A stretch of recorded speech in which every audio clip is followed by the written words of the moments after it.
Hello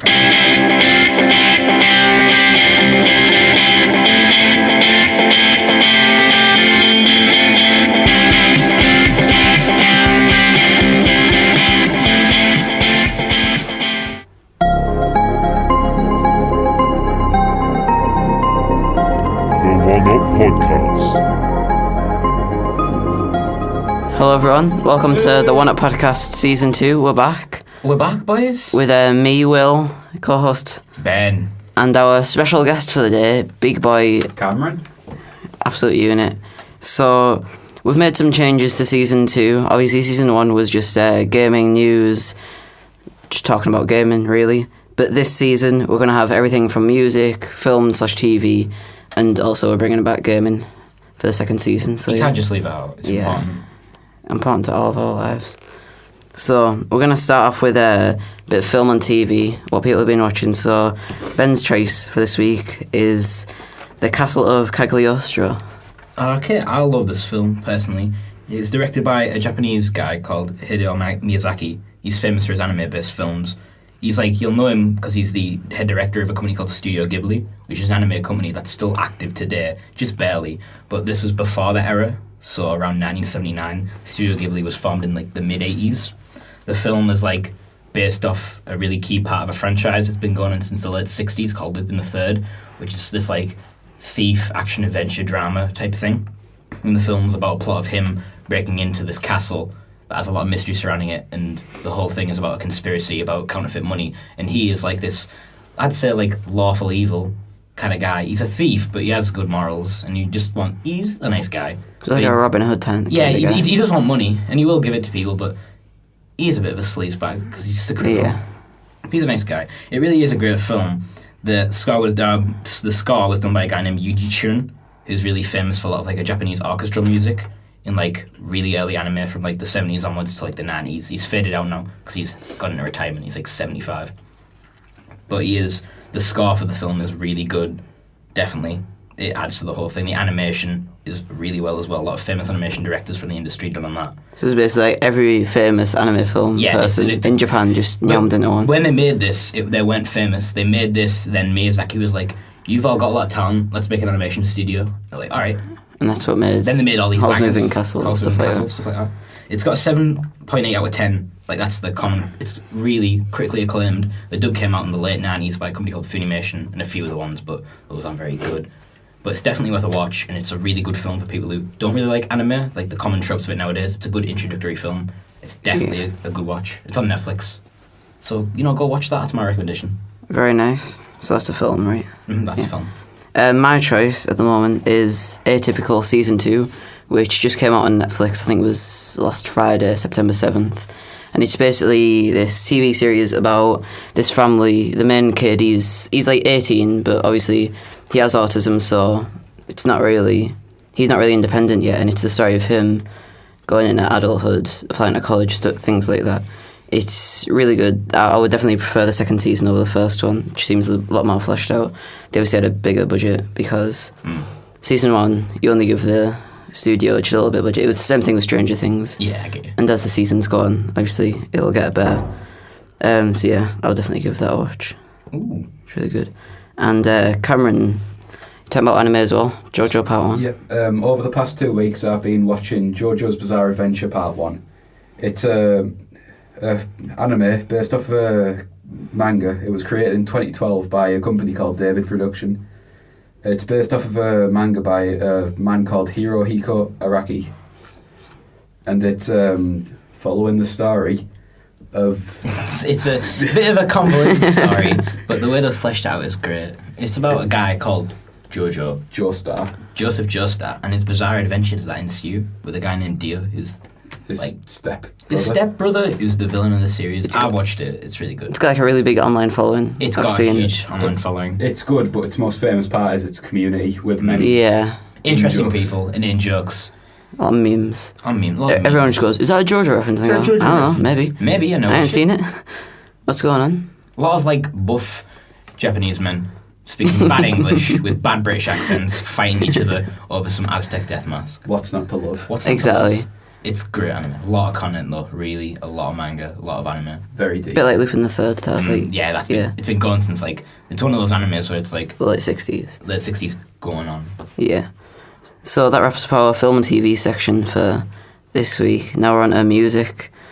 Now, I've been listening to a bit of Headhunter. Me and Karen have. You could just went home. He's a really good lo-fi artist, lo-fi hip hop. He's part of. I recently discovered this Off the Jump. It's like him, Samsa. He made like Butterflies and stuff. I recommended that to Cameron as well. A few other guys. It's kind of like a lo-fi studio in America. A lot of the stuff's really good. And what I like about Headhunter is he takes a lot of like, say he took one thing, the Disney. What's the song called? If You Wish Upon a Star. That was in Chop Chop Part 1, and also he sampled Planetarium for La La Land in Flying Car, which I really like because I really like La La Land. But yeah, he's just a really good artist. I'm not sure whether he makes the beats. I think he might. It's like a lot of samples probably put together. Yeah, but yeah, I really like him. Also, Georgie, big old Filthy Frank, R.I.P. R.I.P. Big Man.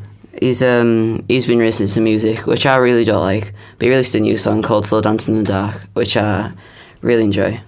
All of his other stuff I really don't like. It's a bit mumble rap, but his new song, I would give it a 10 out of 10 lit rating. That's official. Yeah, official One Up Podcast Put a sticker on rating. it. Yeah. Karen's choice for music this week is a little collective called C2C. Right. Tell me more. C2C is a French music group formed in 1988 in France. Oh, well. It's four men who were four individual DJs that came together called Atom, Beat Torrent, Greem and P-Fel. Oh. They're unique because every member of the group uses an individual turntable on the live shows, and they have a unique style of the music which is very laid back but also very intense in moments. Their most famous songs are like Delta and Down the Road, which have both got a very unique style individually. Sounds good. You sent me a video of them, and I watched like the first minute of it. That looks really good. I've listened to them. They're good songs. Definitely got good albums. Ben's little trace. This weird Japanese bald man called Bowen. Who is he? Well, he's nobody knows really like too much about him, but it's believed he's like parents to Japanese descendants. But he grew up in London. No one really knows. He's grown up in London, the UK. He bounces around with a lot of studios. What he started off with is like doing music for like indie video games, like snipper clips. Have you ever heard of that? That was the Switch release title. He did the soundtrack for that. Oh, lit. And then he was like, I'm gonna go do my own thing. So he does like, it's kind of electrical pop, like new wave kind of stuff. This like mix of lo-fi and like glitch pop. It's really good genre. He's really unique. I've never had an artist like him. He's got a couple of albums. One of them is entirely in Japanese, and I wouldn't recommend. But the other one is called Pale Machine, and out of all the music I've listened to in my life, it's my favourite album. It's 11 songs, and the unique thing about it is that every single song flows into the other one, and at the end of the album, the song, the final last seconds of it flow into the first song. It's like a loop endlessly, because the song's got a really deep message about some stuff that went down in his life, but he won't really tell anybody. But he's still releasing music to this day, but expect a song about every 3 years, because he's doing something. I don't know what. But Nobody really knows. He's a really good listen, and at some point in his life he had no eyebrows. It's just some of those no eyebrows. It adds to his little quirk. Yeah. And he does try to speak Japanese. Sometimes. Not very well. He does alright, because I think he learned off his mum. But he does quite good. Very mysterious. Also, can I just mention off Damon Albarn and the No-No? The No-No, don't touch it. The No-No. Yeah, Damon Albarn, the Now, aka Gorillaz. I really like trance. I used to really dislike the Nun, and I really don't like the Now. Every song off there I don't like, even Humility, I'm not really a fan of. I get that it's trying to be a new album and all that, but it's just... You can't really make an album in that short of time. For something like Gorillaz. I'd say there's one song that's bearable, which is Humility. I really like trance. I don't know why. They released a music video and I didn't know it was off the Now. So I thought it was just this random new song. So I whacked it in my Gorillaz playlist and then realised it was off the Now. So that's just something else. Best Gorillaz song of like the new wave, Sleeping Powder. Yeah. That's a banger, that. Also off Humans Deluxe, Out of Body. That's a really good song. Damon album's new Gorillaz. It's getting a bit iffy. It's like... A bit scary. My album wasn't good enough. I'm going to make a new one in 6 months and it's going to be great, but he rushed it. No, he stops caring about... It's not about him singing anymore. It's more about I guess it's People singing about Donald Trump, Yeah, like- and how the world's going to end. Like there was a slight concept for Humans where it was like he got all these different artists in, and it was their take on if you knew the world was going to end tomorrow, what would you do in your final night? So you see, cool. It was about partying and stuff. yeah, most of the songs are about partying. But then there's the ones that are about how bad Donald Trump are. Yeah. How bad Donald Trump they are. did- It doesn't really first- tie into the concept. The first teaser song for the album by Benjamin Clark, like the guy who featured in it, What was that called? Hallelujah, man. Hallelujah Money, was literally a song about Trump is bad. The video is recorded in the like a green screen of the elevator of Trump Towers. You can't get more obvious than that. Yeah. You shouldn't push political messages like that in his music. Andromeda's a really good song off that album. That's not about. Nah, it's just Damon It's, Albarn. it's dedicated to like Damon Albarn's wife's mum who died, I think. It says like for Edna or whatever her name is, begins with E. That's quite nice. But yeah, that's enough about Gorillaz. Now we're going on to good old gaming. What have we enjoyed these past months since we've been off for such a long break? First of all, I think we better talk about Battle Royales. Because big old Treyarch, Von der Haar with his baldy head, came out with the blackout beta, which is basically Black Ops 4. Sneaky Battle Royale. Battle Royale, Yeah. PUBG, Fortnite, same thing. It's got a lot of mixed messages, Blackout has. A lot of people like it, people like Shroud. I watched a few streams of them, they quite liked it. But then we've got Cameron over here. I'm not a lover. It's just, in my opinion, what boiled down for what I didn't like about PUBG and what I don't like about Fortnite boiled into one game. Soup. Yeah. You spawn in somewhere, you find some armour, get killed by a bloke with a shotgun, and then you re-queue for 5 minutes. It's not a fun experience. On the best side of the Battle Royale area we've got here. Don't do it. I'm going to do it, right? Zombies Royale. It's a little flash game that me and Cameron have been absolutely just nyowming. Right? It's off it. I don't even know who it's made by. It's just some random people made this game. It's top down. It's like somehow it's better balance than Fortnite and PUBG. It's just great. I really like it. I brought a battle pass. Don't at me. Right? I am a lot. It's beautiful. I love it. That's that. Yeah, Zombies Royale. Nice game. Right. Yeah. And then Nintendo came out with a little cheeky direct. Announced a few things. A few things. We got Luigi's Mansion 3. Oh yeah. That's coming out next year. They're releasing Mario Tennis Aces DLC till like July 2019, which who really cares about that game? cares? That game like was out for like a week. Everyone's like, oh yeah, it's really good. No one ever talks about it again. It's gone now. Yeah. What else did they release? Well, the big old boy. We got Isabelle for Smash. Isabelle turns over a new leaf. Oh. That was very good. And also, Not commits tax evasion. yeah, Thomas Not commits tax evasion. We got Animal Crossing 2019, Bruh. which I love. It's gonna be beautiful. He's happy. I He's can't got a wait. smile on his face. Yeah. So that was basically Nintendo Direct. And then also that weird game where the man is like a cylindrical head.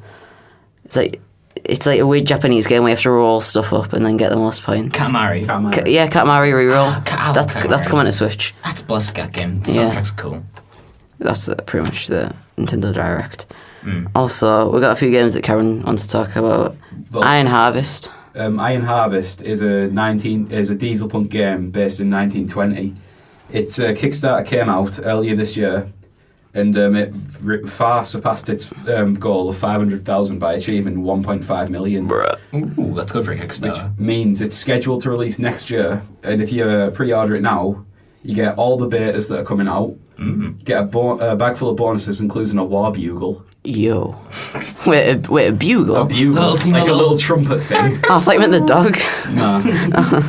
You get a live dog. Yeah, you should dog deliver to your house. That's fine. And it's made by King Art Games. It's based off the diesel punk art of Jakob Wrozelski, who's a very famous diesel punk artist. Lit. I love some of his work. Made one of his works my background. As you do. And King Art Games scheduled for next year. Keep an eye on it. Have you copped pre-order? Nah, No. I don't have that much money to spend. How much is it like? It's around 90 quid Jeez. for like the bag full of stuff. I would want the dog to be delivered to my house. I mean, it shows promise. I've seen gameplay. Now, we've got Ben's game, which is V. It said V, but the creator said don't waste your time, just call it V. It's a 2D indie puzzle platforming game that came out in like late 2010 to like early 2011 for way too many platforms I can list right now. It was made by this one guy named Terry Coogan, And the big attraction for it is that this guy, he did the music, he did the sound effects, he did the gameplay and the art all by himself, all in the Flash engine, like that bad engine that they used to make Newgrounds games. It's like Stardew Valley. The guy who made Stardew Valley, that was just him. Yeah, it's a one-man game. And it is really intense. It's one of those games that's like, we're not going to tell you it's really hard, but the more you keep playing it, the more you're going to die and the more frustrated you're going to get. But when you really kindly complete it, it is a great accomplishment. Because paired with the soundtrack and like the very minimalist story and the minimalist graphics, You get really into it. You get really into it and I'm like, this game is really good. Yeah. It's one of the few games on Steam that actually has a 10 out of 10. It's a perfect score rated game. Like, people can't find things wrong with it. Nice. People who find things wrong with it have played the first level, died twice, and be like, this game Don't like it. game too hard. And it is coming off it has come off for Switch like late last November. Yeah. Which is quite good because considering it's such an old game, but they're still porting it because the creator loves it. And you should listen to it. You should listen to the soundtrack just alone if you can't play the game. But really, it is like £2, and it's like at least 20 hours of gameplay. It's just fun, light-hearted fun. Except when you're screaming through your keyboard because you die. So yeah, that's pretty much all the games you have to talk about. Anything else anybody wants to add at the end of it? I would like to add a very blessed individual who's very close to my heart that goes by the name of James Cage White. Oh, yes! Oh, here he is. James Cage White, right? He is such a beautiful man. Basically, I've got a little bit of lore about James Cage White. Back in the Vine days... Do for the Vine. Do for the Vine. He was like this... He's an Asian man. He was living in like this really gadgy basement. Nobody knows where he's from. And he would just make vines, and you'd go, oh, I like this apple, very cool, very handsome, very swag, I like it. And that would be it. And it would just be him saying really broken English. But now, he's moved on to Instagram, he's got T-shirts out, he's got his website, which me and Cameron know is blessed. Me and Beadle are planning to buy 2 of his T-shirts. Yeah. They're only like £16 each, and it's just him. A picture of you and them. Yeah. And he like puts it on his story and shouts you out. I love him. He's beautiful, and he gets really like deep into his personal life on his Instagram, saying like, "Oh yeah, like my girlfriend broke up with me. I don't know what to do." And then he gets loads of nice comments, and then he's all happy the next day. He eats an apple and plays piano. Yeah, he just does like a picture, like a very round pear. He goes, "Hey guys, look at my pear." Doesn't all of his like T-shirt sales go with his dad dying of cancer? Yeah. His dad's got like a really bad disease, and obviously in China or wherever he's from, you have to pay for hospital. So all of his money just goes to his dad, which is really sweet. He's supposed he has is just him next to his bedside. And he's just such a blessed individual, and I think you should all go and just show him some love. Follow him. Cop him that follow. Yeah, just make him like and tell him the One Up podcast sent you. Yeah. Yeah. He knows who we are.